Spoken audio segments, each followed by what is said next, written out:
ഗാസയും ഇസ്രായേലും തമ്മിലുള്ള യുദ്ധം ശക്തമാകുന്ന സാഹചര്യത്തിൽ നിരവധി ജീവനുകളാണ് ഇപ്പോൾ അവിടെ പൊലിഞ്ഞു വീണുകൊണ്ടിരിക്കുന്നത്. കണക്കുകൾ പ്രകാരം 200-ലധികം കുട്ടികളുടെ ജീവൻ ഉൾപ്പെടെ 45,000-ലധികം ആളുകളുടെ ജീവനാണ് ഗാസയിൽ മാത്രം ഇല്ലാതായത്. ഇനി ഇസ്രായേലിലെ ആളുകളുടെ ജീവൻ നഷ്ടപ്പെട്ട കണക്ക് ഇതുവരെയും ഔദ്യോഗികമായിട്ട് പുറത്തുവിട്ടിട്ടില്ല.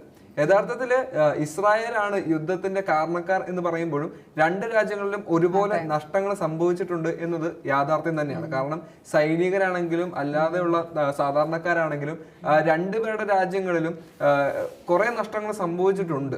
യഥാർത്ഥത്തിൽ ഈ യുദ്ധം കാരണം ഏറ്റവും വിഷമമായ ഒരു കാര്യം ഗാസയിലാണ് സംഭവിച്ചിട്ടുള്ളത്. കാരണം അവർക്ക് ആവശ്യമായ ആഹാരമോ ഭക്ഷണമോ അവരുടെ ആളുകളുടെ ജീവനും ഏറ്റവും കൂടുതൽ നഷ്ടം സംഭവിച്ചിട്ടുള്ളത് ഗാസയിൽ തന്നെയാണ്.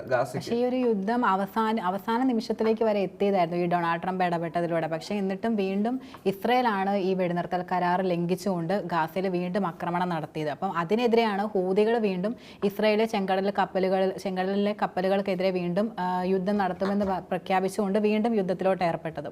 പക്ഷേ ഇപ്പോൾ വീണ്ടും ഒരു വലിയൊരു യുദ്ധത്തിലേക്കാണ് ഈ പോക്ക്. കാരണം വെടിനിർത്തൽ കരാർ വരുമ്പോൾ നമ്മൾ ഏകദേശം യുദ്ധങ്ങൾ അവസാനിക്കും, ഗാസയിൽ വീണ്ടും സമാധാനം ഉണ്ടാകുമെന്നൊരു പ്രതീക്ഷ നമുക്കുണ്ടായിരുന്നു. പക്ഷേ ആ പ്രതീക്ഷ ഇപ്പം മുഴുവനായിട്ടും ഇല്ലാതായിരിക്കുകയാണ്.